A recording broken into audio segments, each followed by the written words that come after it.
નમસ્કાર, સ્વાગત છે તમારું મારા પેજ કુકન કોર્નર પર.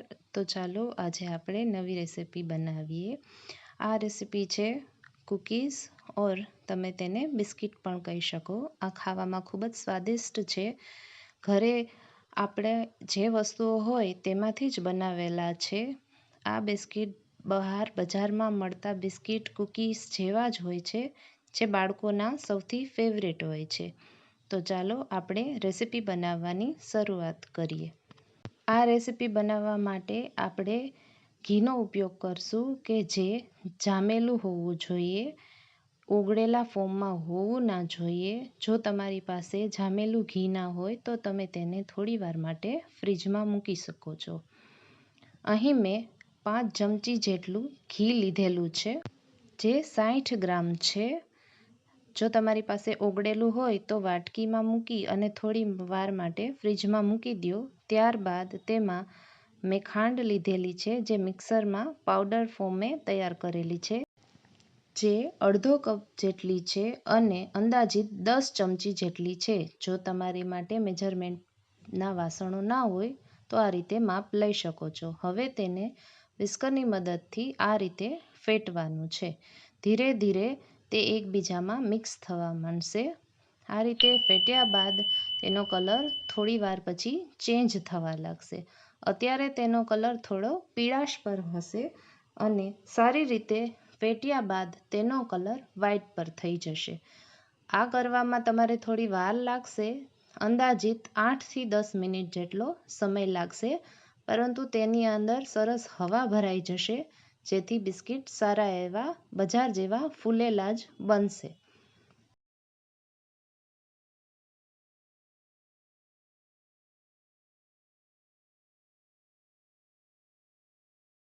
આ કૂકીઝ બનાવવી સહેલી છે અને ઘરમાં રહેલી વસ્તુઓથી જ તમે બનાવી શકો છો. એવું કશું નથી કે બહારની વસ્તુઓની જ જરૂર પડશે.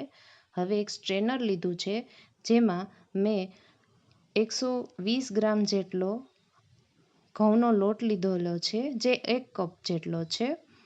ત્યારબાદ તેમાં અડધી ચમચી બેકિંગ પાવડર લીધેલો છે. ત્યારબાદ તેમાં 2 મોટી ચમચી 2 table spoon vanilla custard powder ઉમેરવાનો છે. તમે જોઈ શકો છો કે ચમચી મોટી છે. આમ કરવાથી તેમાં સરસ ટેસ્ટ આવશે. આ ઓપ્શનલ છે. જો તમારી પાસે ના હોય તો તમે તેને સ્કીપ કરી શકો છો. ત્યારબાદ 1 ચપટી નમક લીધું છે, જે ગળ્યાના સ્વાદને મેન્ટેન કરશે. ત્યારબાદ તેને સારી રીતે હલાવીએ અને પેલું જે મિશ્રણ છે તેમાં મિક્સ કરવાનું છે.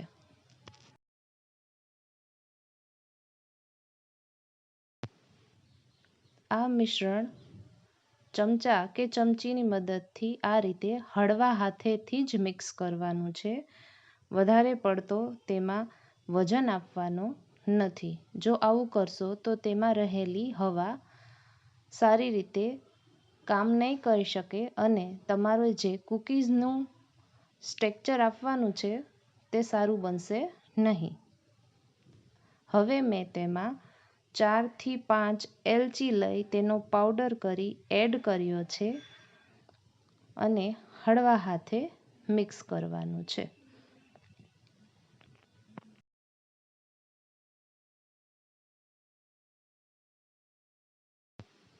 અંદર ભરેલી હવા ખતમ ના થાય તે માટે હળવા હાથથી મિક્સ કરજો. ત્યારબાદ તેમાં 2 મોટી ચમચી મિલ્ક પાવડર એડ કરવાનો છે.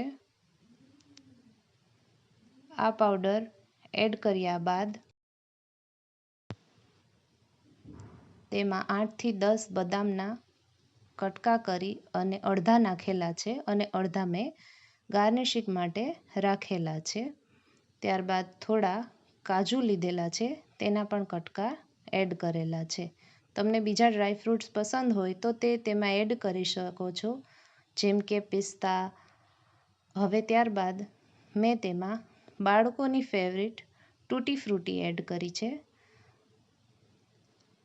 આ બધું નાખ્યા બાદ મિશ્રણને હળવા હાથેથી મિક્સ કરવાનું છે.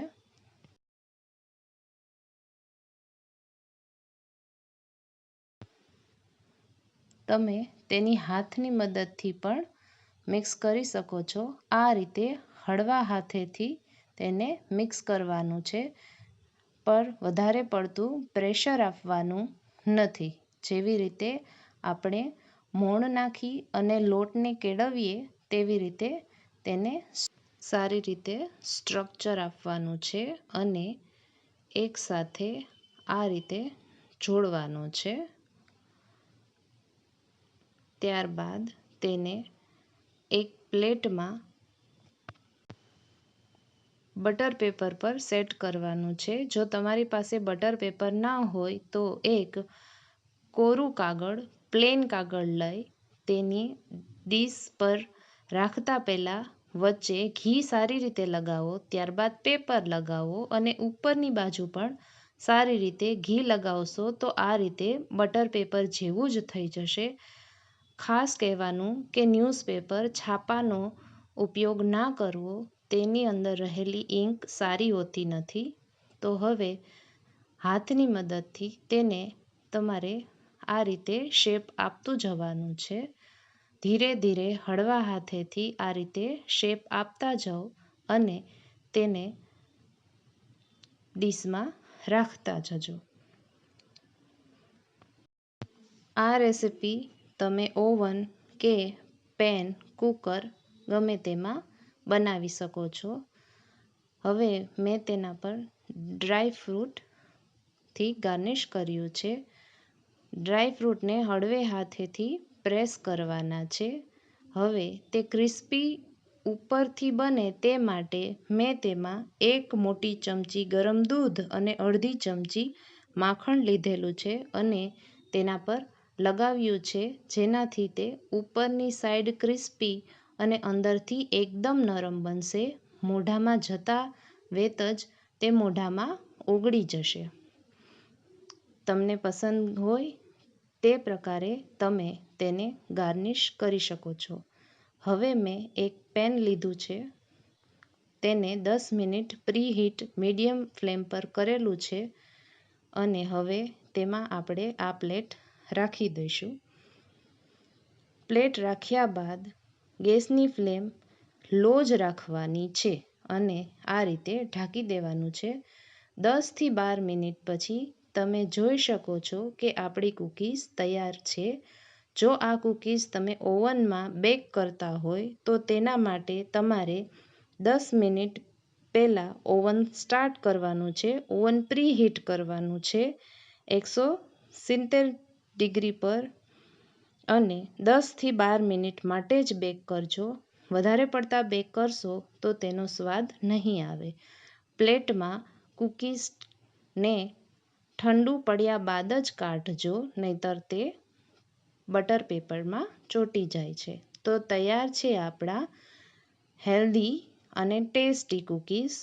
જો તમને મારો આ વિડીયો પસંદ આવ્યો હોય તો મારી ચેનલને લાઈક કરો, સબસ્ક્રાઈબ કરો, મારો આ વિડીયો શેર કરો, બેલ આઇકોન દબાવવાનું ભૂલતા નહીં. તો ફરી મળીશું કોઈ નવી રેસિપી સાથે. મારો વિડીયો જોવા માટે તમારો ખૂબ ધન્યવાદ.